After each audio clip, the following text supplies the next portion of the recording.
तो पिछले पार्ट में हमने देखा था 3000 बर्निंग फ्लेम ने हॉल ऑफ सोल वालों का बैंड बजा दिया था, लेकिन 3000 बर्निंग फ्लेम भी काफी ज्यादा कमजोर हो गया था और इस मौके का इस्तेमाल करके जियाओ यान 3000 बर्निंग फ्लेम के ऊपर अटैक कर दिया था। पर 3000 बर्निंग फ्लेम भी समझदारी से काम करते हुए जियाओ यान के सोल को एक खाली जगह पर ले जाते हैं सोल बैटल करने के लिए। तो वीडियो शुरू करने से पहले आपको बता दो, आपने अगर इस वीडियो का पहले का पार्ट नहीं देखा तो उस पार्ट को जरूर से देखना, उस वीडियो का लिंक डिस्क्रिप्शन में है। तो चलो वीडियो को शुरू करते हैं। तो जियाओ यान जब खाली जगह पर पहुंचता है तब समझ जाते हैं कि 3000 बर्निंग फ्लेम ड्रैगन सील की मदद से जियाओ यान को अपने वश में करना चाहते हैं। तभी 3000 बर्निंग फ्लेम के बड़ा सा शरीर धीरे धीरे जियाओ यान के सामने आते हैं। फिर जियाओ यान 3000 बर्निंग फ्लेम से कहता है, अच्छा तो तुम मेरे साथ सोल बैटल करना चाहते हो, ठीक है, मैं भी देखना चाहूंगा कि तुम्हारा एबिलिटी कितना है। फिर जियाओ यान अपने स्पिरिचुअल पावर से एक फायर लोटस बना के उसके ऊपर बैठ जाते हैं। तभी 3000 बर्निंग फ्लेम एक दहाड़ के साथ जियाओ यान के ऊपर पर्पल ब्लैक फ्लेम से अटैक कर देता है। इस अटैक के सामने जियाओ यान शांत बैठा था। तभी जियाओ यान के बॉडी से ग्रीन लोटस हार्ट फ्लेम निकल के जियाओ यान के चारों तरफ एक शील्ड बना लेता है। तभी वो पर्पल ब्लैक फ्लेम का अटैक आकर इस शील्ड से टकरा जाते हैं, लेकिन जियाओ यान के इस शील्ड को कुछ नहीं होता है। 3000 बर्निंग फ्लेम चाहे कितना भी कोशिश कर ले, लेकिन वो जियाओ यान के शील्ड को तोड़ नहीं पा रहा था और आखिरकार इन दोनों ने भाग्य को फैसला करने वाला लड़ाई इस समय शुरू कर चुका था। फिर तभी काओविंग और बाकी लोग जो बाहर खड़ा था जियाओ यान को देखता है, जिसका शरीर 3000 बर्निंग फ्लेम के सामने एक जगह पर अपने आंख बंद करके खड़ा था। और वो लोग और भी ज्यादा हैरान तब हुआ था उन्होंने जब देखा कि खतरनाक 3000 बर्निंग फ्लेम का बड़ा सा शरीर भी इस समय जियाओ यान के सामने रुका हुआ था। तभी काओविंग कहता है, इन दोनों को क्या हुआ, ये दोनों एक जगह पर खड़े क्यों है। तभी डैनचन कहती है, मुझे ऐसा लग रही है जैसे ये दोनों एक दूसरे से सोल बैटल कर रहा है। किसी का स्पिरिचुअल पावर जब बहुत ज्यादा बढ़ जाते हैं तब कोई किसी के साथ सोल बैटल करने की हिम्मत करते हैं, और इस सोल बैटल में किसी के सोल को अगर चोट पहुंचता है तब उस चोट से रिकवर होने का संभावना नामुमकिन होता है। इसलिए बहुत सारे एक्सपर्ट्स भी सोल बैटल करने से पहले 2 बार सोचते थे। फिर तभी डैनचन कहते हैं, इस समय हम कुछ नहीं कर सकते, क्योंकि अगर उन दोनों को परेशान किया जाए तो वो दोनों ही घायल हो जाएगा। काओविंग और डैनचन जब बात कर रहा था तब ओल्ड मुगो और बाकी लोग भी इस चीज को नोटिस कर लेता है। हालांकि वो लोग नहीं जानते थे कि 3000 बर्निंग फ्लेम और जियाओ यान एक दूसरे से सोल बैटल कर रहा है, पर वो लोग समझ गया था कि यही सही मौका है एक ही वार में दोनों को ठिकाने लगाने का। तभी मुगो काले कपड़ों से ढका हुआ डाउजून से कहता है कि तुम एल्डर क्यूलिंग को रोक कर रखना, मैं जाकर उन दोनों को पकड़ लूंगा। फिर वो काले कपड़ों वाला डाउजून जो पहले से और भी ज्यादा कमजोर हो गया था, उसने मुगो के तरफ अपने सिर हिलाकर एल्डर क्यूलिंग के ऊपर अटैक कर देता है। फिर तभी एल्डर क्यूलिंग काओविंग के ग्रुप से कहता है, मुगो को रोको। पर जब काओविंग का ग्रुप मुगो को रोकने के लिए जाने वाला होता है तब हॉल ऑफ सोल का 2 बंदा जो पिल कंपटीशन में टॉप 10 पर आया था, वो दोनों मिलकर काओविंग के ग्रुप को ब्लॉक कर देता है। इस समय वो लोग सिर्फ देख रहा था कि मुगो जियाओ यान और 3000 बर्निंग फ्लेम की तरफ तेजी से बढ़ रहा था। तभी मुगो जियाओ यान से हंसते हुए कहता है, तुम मेरे लिए सब कुछ इतना आसान कर दिए हो। फिर मुगो अपने हाथों से सी हार्ट फ्लेम निकाल के जियाओ यान के ऊपर अटैक कर देता है, पर ये अटैक जियाओ यान को लगता उससे पहले एक काफी ज्यादा ताकतवर अटैक आकर मुगो के अटैक को नष्ट करने के बाद उसके सीने से टकराते हैं। इस अटैक से मुगो के मुंह से ढेर सारा खून निकलते हैं। फिर मुगो चिल्लाते हुए कहता है, ज़ुआनगोंग जी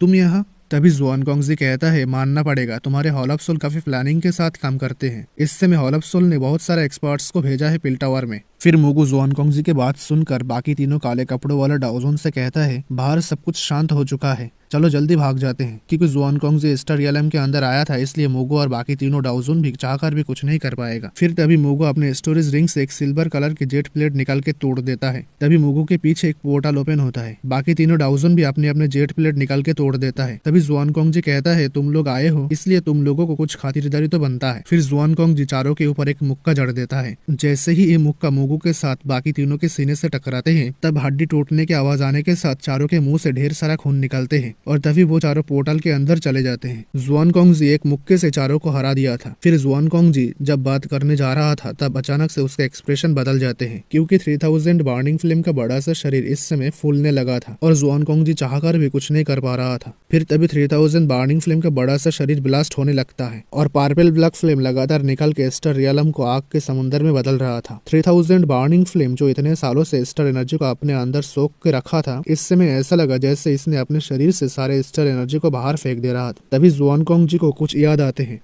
और वो जियाओ यान की तरफ देखता है। कुछ समय बाद ज़ुआनगोंग जी कहता है, जियाओ यान 3000 बर्निंग फ्लेम के साथ सोल बैटल कर रहा है, ये छोटा लड़का काफी हिम्मत वाला है। तभी ज़ुआनगोंग जी एल्डर क्यूलिंग से कहता है, बाकी लोगों को लेकर स्टार रियलम से बाहर चले जाओ, क्योंकि स्टार रियलम के टेम्परेचर इस समय इतना बढ़ गया था, इवन ज़ुआनगोंग जी भी यहाँ ज्यादा देर रुकने का हिम्मत नहीं कर सकते। तभी एल्डर क्यूलिंग काओविंग के ग्रुप को लेकर जाने लगते हैं। तभी काओइंग चिल्लाते हुए जुआनकोंग जी से कहते हैं, मास्टर जियाओयान अभी भी यहाँ पर है। तभी जुआनकोंग जी भी सोचता है कि कोई डाओजुन भी यहाँ पर ज्यादा देर नहीं रुक सकता। जियाओयान के बारे में और क्या ही कहना, जो सिर्फ एक डाओजोंग है। मुझे उसे जबरदस्ती बाहर लेकर जाना होगा। जुआनकोंग जी इस सोच के साथ एक झटके में जियाओयान के पास पहुंच जाते हैं। फिर उसने जब जियाओयान को पकड़ के बाहर ले जाने वाला होता है, तभी एक सुनहरा मुक्का जुआनकोंग जी की तरफ बढ़ता है। जुआनकोंग जी इस अटैक के सामने अपने हाथ हिलाकर इस अटैक को ब्लॉक कर देता है। फिर तभी जुआनकोंग जी देखता है कि ये वही जियाओयान के स्काई डेमन पापेट है जो पिल लाइटनिंग ब्लॉक करने में जियाओयान को मदद किया था। इस समय स्काई डेमन पापेट जुआनकोंग जी को अपने एनिमी मान लिया था। स्काई डेमन पापेट में कोई बुद्धि नहीं थी, वो सिर्फ जानते हैं कि कैसे जियाओयान को बचाना होता है। तभी 3000 बर्निंग फ्लेम का बड़ा सा शरीर दोबारा ब्लास्ट होता है और पार्पल ब्लैक फ्लेम तेजी से जुआनकोंग जी की तरफ बढ़ते हैं। जुआनकोंग जी इसके टेम्परेचर को महसूस करने के बाद सहन जाते हैं। तभी जुआनकोंग जी जियाओयान की तरफ देखता है, अगर वो चला गया तो शायद जियाओयान यहाँ मारा जाएगा। तभी ओल्ड डेमन किंग हुआ जुआनकोंग जी से कहता है, तुम चले क्यों नहीं जाते? अगर तुम ज्यादा देर यहाँ रहोगे तो तुम खुद ही मारा जाओगे। जियाओयान के फिक्र मत करो, उसके साथ कुछ अजीब है, शायद उसे कुछ नहीं होगा। ओल्ड डेमन किंग हुआ ये कहने के बाद एस्टर रियलम के एग्जिट की तरफ बढ़ जाते हैं। ओल्ड डेमन किंग हुआ के बाद खत्म होने के बाद जियाओयान की बॉडी से ग्रीन लोटस हार्ट फ्लेम निकाल के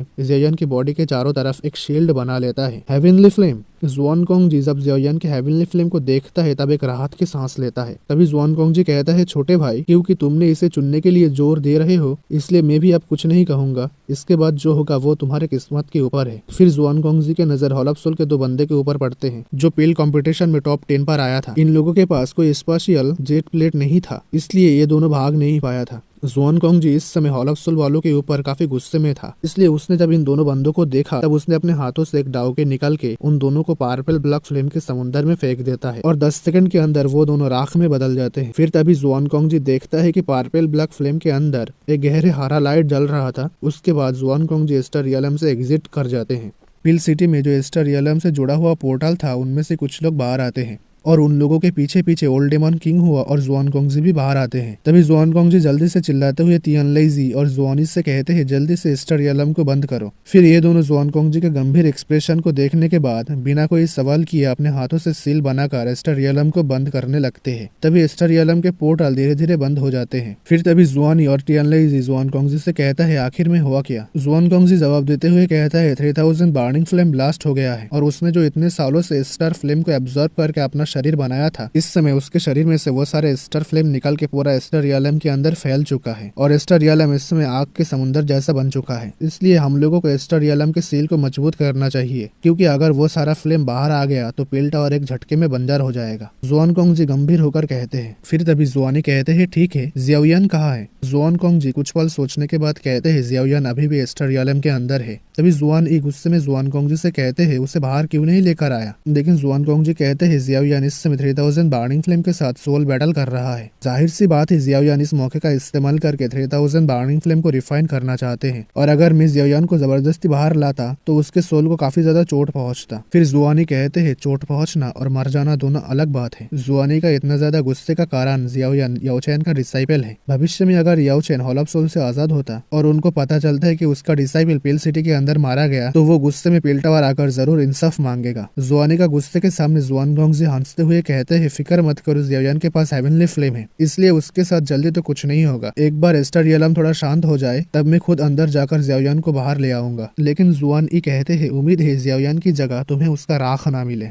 एक है कि जुआन ई पिल टावर के अंदर चले जाते हैं और इस तरफ लिटिल फेरी डॉक्टर कहते हैं कि एस्टर रियलम के अंदर 3000 बर्निंग फ्लेम का बॉडी ब्लास्ट हो चुका है और जियाओयान उसके अंदर है, लेकिन जुआनकोंग जी उसे बाहर क्यों नहीं लेकर आया? इस समय टियानो जुंजा का एक्सप्रेशन भी थोड़ा बदल गया था। तभी Elder Keylong little fairy doctor से कहता है, ऐसा नहीं है कि हमने उसे बाहर लाने की कोशिश नहीं किया, उसने इस समय 3000 बर्निंग फ्लेम से सोल बैटल कर रहा है। इसके अतिरिक्त वहाँ पर जियाओयान के पापेट उसको प्रोटेक्ट कर रहा है, उसने हमें जियाओयान के पास जाने से रोक रहा था। एल्डर क्यूलिंग के बात सुनकर लिटिल फेरी डॉक्टर और भी ज्यादा गुस्से में आकर कहते हैं, मुझे ये बात मत बताना कि एसोसिएशन हेड एक पापेट को ब्लॉक नहीं कर सकते। गुस्से में पागल हो चुका लिटिल फेरी डॉक्टर के सामने एल्डर क्यूलिंग कहता है, एसोसिएशन हेड ने कहा कहा है कि एस्टर रियलम कुछ दिनों बाद जब थोड़ी शांत होगा तब उन्होंने जाकर जियायान को जबरदस्ती बाहर ले आएगा। लेकिन लिटिल फेरी डॉक्टर कहता है अगर उन्होंने जियायान को बाहर नहीं निकल पाए तो। लिटिल फेरी डॉक्टर जब गुस्से में पागल होने वाला होता है तब लिटिल जियान लिटिल फेरी डॉक्टर के हाथ पकड़ के कहता है शांत हो जाओ, जियायान अभी भी जिंदा है, मैं उसे महसूस कर सकती हूँ। लिटिल फेरी डॉक्टर जियान की बात सुनकर उसे आश्चर्य से देखता है। हालांकि लिटिल जियान काफी बदमाश था, लेकिन इस समय लिटिल जियान भी परिस्थिति को लेकर काफी सीरियस था। तभी little fairy doctor Elder Keylong से कहते हैं आज से 3 दिन बाद मैं आपके 3 एसोसिएशन हेड्स के साथ मिलूंगी। अगर वो लोग अंदर नहीं जाते तो मैं खुद ही एस्टर रियलम के अंदर चले जाऊंगी। तभी Elder Keylong little fairy doctor से कहता है अगर ये बात है तो मैं आज चला जाता हूँ। एल्डर क्यूलिंग ये कहने के बाद देरी न करते हुए वहाँ से कल्टी मार लेता है, क्योंकि एल्डर क्यूलिंग जानते हैं कि अगर लिटिल फेरी डॉक्टर कई गुस्से में इधर उधर निकल जाए तो उसके ऊपर ही अटैक कर देगा। तभी लिटिल फेरी डॉक्टर जियान से कहता है तुम कैसे जियायान को महसूस कर सकती हो जबकि वो तो यहाँ पर नहीं है। पर लिटिल जियान कहते हैं मैं जियायान के हाथ में एक ड्रैगन सील लगाया था और उस सील का एग्जैक्ट कॉपी मेरे हाथ में भी है। अगर जियायान के साथ कुछ होता तो मेरे हाथ में जो ड्रैगन सील है वो भी गायब हो जाता, लेकिन ये सील इस समय थोड़ा सुनहरा रंग निकल रहा है। इसका मतलब जियायान जीवित होने के साथ साथ उसका हालात भी अच्छा है। तभी लिटिल फेरी डॉक्टर कहता है अगर ऐसा है तो अच्छा है, फिर भी मैं जियायान को उस जगह पर नहीं रहने दे सकती। 3 दिन बाद अगर जियायान बाहर नहीं आया तो मैं पिल टावर के 3 हेड्स को दोबारा एस्टर रियलम खोलने के लिए कहूंगी, चाहे जो भी हो जाए। 3000 बर्निंग फ्लेम ब्लास्ट होने के बाद एस्टर रियलम के अंदर बाहर के मुकाबले असामान्य रूप से शांत था। इस समय purple black flame aster realm के अंदर हर जगह पर पहुंच गया था और एक खतरनाक गर्मी इस जगह को ढक चुका था। पूरा एस्टर रियलम के अंदर पार्पल ब्लैक फ्लेम एक शांत समुद्र में बदल गया था और इस समुद्र के बीच में हरे रंग का एक शील्ड था जिसके अंदर जियायान क्रॉस लेग करके बैठा था और उसके पास में उसका स्काइडमन पापेट एक गार्ड की तरह खड़ा था। तभी खाली जगह पर जहाँ पे जियायान 3000 बर्निंग फ्लेम के साथ सोल बैटल कर रहा था, उस जगह पर जियायान के ऊपर 3000 बर्निंग फ्लेम लगातार अटैक कर रहा था। पर 3000 बर्निंग फ्लेम चाहे कितना भी अटैक कर ले पर वो जियायान के फायर लोटस और उसके शील्ड को नहीं तोड़ पा रहा था। तभी 3000 बर्निंग फ्लेम जियायान से कहते हैं तुम नीच इंसान, तुम मेरे साथ जीवन मृत्यु का लड़ाई करने का साहस करते हो। पर 3000 बर्निंग फ्लेम काफी दिनों बाद भी जियायान के स्पिरिचुअल बैरियर को तोड़ नहीं पाया था और इस समय 3000 बर्निंग फ्लेम काफी ज्यादा शौक में था, क्योंकि जियायान की स्पिरिचुअल पावर समय बीतने के साथ धीरे धीरे बढ़ रहा था। अगर ऐसा चलता रहा तो 3000 बर्निंग फ्लेम जियायान को कभी नहीं हरा पाएगा। इस सोच के साथ 3000 बर्निंग फ्लेम जियायान के ऊपर और भी तेजी से अटैक करना शुरू कर देता है, लेकिन 3000 बर्निंग फ्लेम के इस अटैक के सामने जियायान के स्पिरिचुअल शील्ड टूटने का कोई नामो निशान नहीं ले रहा था। तभी जियायान समझ जाते हैं कि 3000 बर्निंग फ्लेम जियायान के ऊपर इतना ज्यादा अटैक क्यों करने लगा था, क्योंकि 3000 बर्निंग फ्लेम का पावर धीरे धीरे जियायान के शरीर में ट्रांसफर हो रहा था और 3000 बर्निंग फ्लेम भी समय के साथ धीरे धीरे कमजोर हो रहा था। ऐसा ड्रैगन सील के वजह से हो रहा था। जियायान इस पॉइंट को समझने के बाद थोड़ा सा शांति महसूस कर रहा था, क्योंकि जियायान के ताकत से वो कभी 3000 बर्निंग फ्लेम को रिफाइन नहीं कर पाएगा। इसलिए जियायान को तब तक इंतजार करना होगा जब तक 3000 बर्निंग फ्लेम का पूरा पावर जियायान के पास ट्रांसफर ना हो जाए। एक बार अगर जियायान के पास 3000 बर्निंग फ्लेम का पूरा पावर आ जाए तब जियायान 3000 बर्निंग फ्लेम को एक बार रिफाइन करने की कोशिश करेगा, लेकिन इस चीज के लिए जियायान को काफी लंबे समय का इंतजार करना होगा। फिर काफी लंबे समय तक इंतजार चलने के बाद जियायान जो फायर लोटस के ऊपर अपने आंख बंद करके बैठा था, इस समय धीरे धीरे उसके आंख खोलने लगते हैं। तभी जियायान 3000 बर्निंग फ्लेम जो पहले से काफी ज्यादा कमजोर हो चुका था उससे हंसते हुए कहता है अब मेरी बारी। फिर तभी जियायान फायर लोटस से खड़े हो जाते हैं और अपने स्पिरिचुअल शील्ड को हटाने के बाद अपने ऊपर ग्रीन लोटस हार्ट फ्लेम को लपेट लेता है। उसके बाद जियायान धीरे धीरे 3000 बर्निंग फ्लेम की तरफ बढ़ते हैं। तब 3000 बर्निंग फ्लेम के शरीर में गूज बम्स आने लगते हैं। फिर तभी 3000 बर्निंग फ्लेम अपने मुंह से एक फायर पिलर निकल के जियायान की तरफ फेंक देता है। जाहिर सी बात है 3000 बर्निंग फ्लेम का अटैक पहले से काफी ज्यादा कमजोर था। तभी जियायान अपने हाथ आगे बढ़ाकर 3000 बर्निंग फ्लेम के उस अटैक के ऊपर अपना काउंटर अटैक कर देता है। फिर जियायान के अटैक 3000 बर्निंग फ्लेम के अटैक को नष्ट करने के बाद आगे बढ़ते हुए उसके शरीर से टकरा जाते हैं। तभी जियायान 3000 बर्निंग फ्लेम से कहता है इस समय तुम बहुत कमजोर हो। तभी 3000 बर्निंग फ्लेम जियायान की बात सुनने के बाद उसके आंख गुस्से में लाल हो जाते हैं। तभी 3000 बर्निंग फ्लेम एक दहाड़ के साथ पार्पल ब्लैक फ्लेम से काफी सारा फायर ड्रैगन बनाकर जियायान की तरफ फेंक देता है। तभी वो फायर ड्रैगन जियायान के साथ टकरा जाते हैं। तभी उस जगह पर चारों तरफ आग बिखर जाते हैं और इस अटैक के बाद 3000 बर्निंग फ्लेम जो पहले से कमजोर था इस समय हांफने लगते हैं। फिर उसने जब राहत की सांस लेने वाला था तब अचानक उसके आंख सिकुड़ जाते हैं, क्योंकि जियायान धीरे धीरे उस आग से बाहर आ रहा था और जियायान को देखकर ऐसा लगा जैसे उसे उस फायर ड्रैगन से कुछ नहीं हुआ था। और जियायान के हाथों में जो ड्रैगन सील था उनमें से एक गोल्डन लाइट निकल के आसपास फैला हुआ सारे पार्पल फ्लेम को एब्जॉर्ब कर लेता है फिर तभी जियाओयान 3000 बर्निंग फ्लेम से हंसते हुए कहता है, तुम हार गए हो। 3000 बर्निंग फ्लेम जियाओयान के बात सुनकर डर के मारे दूर भागने लगते हैं। तभी जियाओयान अपने हाथ आगे बढ़ाते हैं और उसके हाथों में जो ड्रैगन सील था उनमें से दोबारा गोल्डन लाइट निकल के 3000 बर्निंग फ्लेम को घेरने के बाद अपने और खींचने लगते हैं। तभी 3000 बर्निंग फ्लेम दहाड़ने लगते हैं क्योंकि 3000 बर्निंग फ्लेम के संघर्ष के बावजूद उसे ड्रैगन सील अपने और खींच रहा था। और फिर थोड़ी देर बाद 3000 बर्निंग फ्लेम का बड़ा सा शरीर ड्रैगन सील के पास आकर तेजी से छोटा हो जाते हैं और फिर एक ब्लैक फ्लेम में तब्दील होकर जियाओयान के हाथों में जो ड्रैगन सील था उसके अंदर चले जाते हैं। तभी जियाओयान एक राहत के सांस लेते हैं क्योंकि उसने आखिरकार ड्रैगन सील की मदद से 3000 बर्निंग फ्लेम को पकड़ लिया था। तभी जियाओयान कहते हैं, तबाह हो जाओ। जियाओयान के बात खत्म होने के साथ 3000 बर्निंग फ्लेम ने अपना स्पिरिचुअल पावर से जो खाली जगह बनाया था वो इस समय टूट जाते हैं। जिस समय वो खाली जगह टूट गया था उस समय जियाओयान जो स्टार रियलम के अंदर बैठा था धीरे धीरे अपने आंख खोलता है और उसने जब अपने आंख खोला था तब उसके आंखों से जेड ग्रीन के साथ एक पर्पल ब्लैक फ्लेम निकलते हैं। तभी जियाओयान 3000 बर्निंग फ्लेम के एसेंस फ्लेम ड्रैगन की तरफ देखता है जिसके आंखों का चमक इस समय गायब हो चुका है। जियाओयान धीरे धीरे चलते हुए 3000 बर्निंग फ्लेम के एसेंस फ्लेम ड्रैगन के पास जाते हैं। फिर जियाओयान एसेंस फ्लेम ड्रैगन के सिर के ऊपर अपने हाथ रखते हैं। तभी उसके हाथों से एक भक्षण शक्ति निकलते हैं जिसके कारण 3000 बर्निंग फ्लेम के एसेंस फ्लेम ड्रैगन इस समय पर्पल ब्लैक फ्लेम के एक झुंड में बदल जाते हैं जो जियाओयान के हाथों में जल रहा था। जियाओयान जिसने 3000 बर्निंग फ्लेम का सपना देखा था वो इस समय उसके हाथों में था।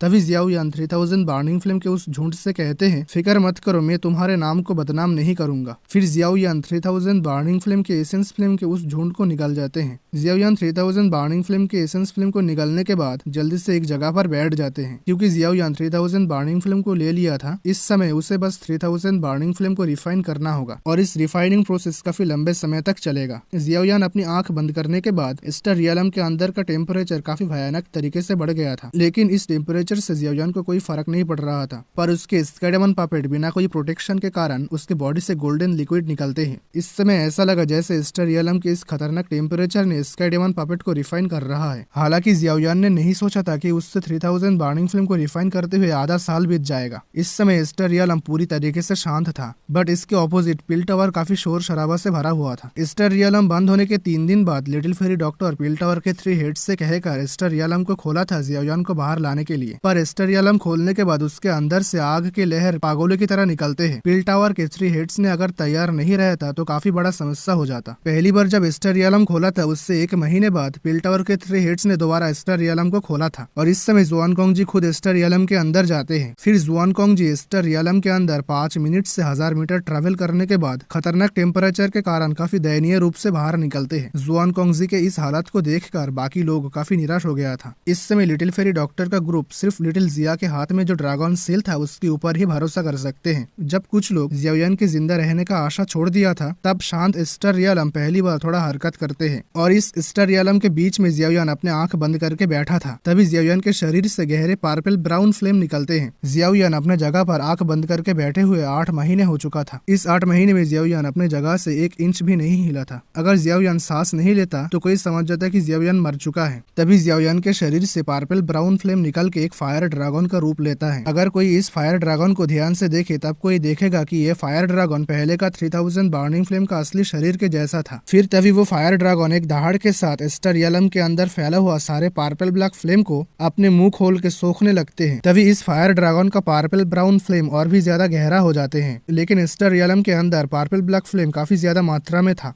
इसलिए वो फायर ड्रैगन अपनी पूरी ताकत से पर्पल ब्लैक फ्लेम को सोखने के बावजूद ज्यादा सोख नहीं पाया था। तभी कुछ समय बाद फायर ड्रैगन का भूख मिटने के साथ उसके बड़ा सा शरीर धीरे धीरे छोटा होकर पर्पल ब्राउन फ्लेम में बदल जाते हैं जो जियाओयान के सिर के ऊपर तैरने लगते हैं। फिर जियाओयान जो अपने आंख 8 महीने से बंद करके रखा था इस समय धीरे से खोलता है। तभी जियाओयान के आंखों में से पर्पल ब्राउन फ्लेम लेजर की तरह निकलते हैं। फिर तभी जियाओयान अपने हाथ आगे लाकर पर्पल ब्राउन फ्लेम को बाहर निकलते हैं और ये एक नया हेवनली फ्लेम था जो 3000 burning flame, fallen heart flame और ग्रीन लोटस कोर फ्लेम से बना था। जियाओयान तभी कहता है ये नया हेवनली फ्लेम रैंकिंग पर नंबर 6 पर तो आएगा और आगे कहते हैं ये हेवनली फ्लेम 3 तरह का हेवनली फ्लेम से बना है, इसलिए इसका नाम होगा 3000 लोटस हार्ट फ्लेम। तभी जियाओयान इस पर्पल ब्राउन फ्लेम को अपने शरीर में सोख लेता है। फिर तभी जियाओयान का पावर जो कुछ महीने में नहीं बढ़ा था, इस समय तेजी से बढ़ने लगते हैं। फिर जियाओयान का पावर डाओजोंग 4 स्टार से डाओजोंग 5 स्टार, 6 स्टार, 7 स्टार, यहाँ तक कि डाओजोंग 7 स्टार को छोड़कर डाओजोंग 8 स्टार पर पहुंच जाते हैं। फिर जियाओयान का पावर यहाँ पर भी नहीं रुककर आगे बढ़ते हुए डाओजोंग 9 स्टार पर पहुंच के रुक जाते हैं। कुछ ही मिनट के अंदर जियाओयान का पावर डाओजोंग 4 स्टार से डाओजोंग 9 स्टार पर पहुंच जाते हैं। अगर जियाओयान का पावर बढ़ने का इस रफ्तार को कोई देखता तो इस समय वो पागल हो जाते। हालांकि जियाओयान जब पहले फॉलन हार्ट फ्लेम को रिफाइन किया था तब जियाओयान का पावर एक रैंक से बढ़कर डाओलिंग से डाओयांग के पीक पर पहुंचा था, लेकिन इस समय जियाओयान का पावर 3000 बर्निंग फ्लेम को रिफाइन करने के बाद डाओजोंग 5 स्टार से बढ़ते हैं। पर डाओलिंग और डाओजोंग के बीच में काफी ज्यादा अंतर है। अगर जियाओयान इस समय फॉलन हार्ट फ्लेम को रिफाइन करता तब जियाओयान का पावर डाओजोंग पर 2 या 3 स्टार से बढ़ता। तो यही है पूरा कहानी कि जियाओयान 3000 बर्निंग फ्लेम को कैसे रिफाइन करते हैं। और मैं इस चीज के ऊपर कुल 4 वीडियो बना चुका हूँ। अगर आप इन चारों वीडियो को देखते हो तो आपको समझ में आएगा कि जियाओयान कैसे 3000 बर्निंग फ्लेम को रिफाइन किया है। तो आज के लिए बस इतना ही। वीडियो पसंद है तो वीडियो को लाइक कर देना और चैनल को भी सब्सक्राइब करके रखना। मैं मिलता हूँ आपके साथ एक नया वीडियो लेकर।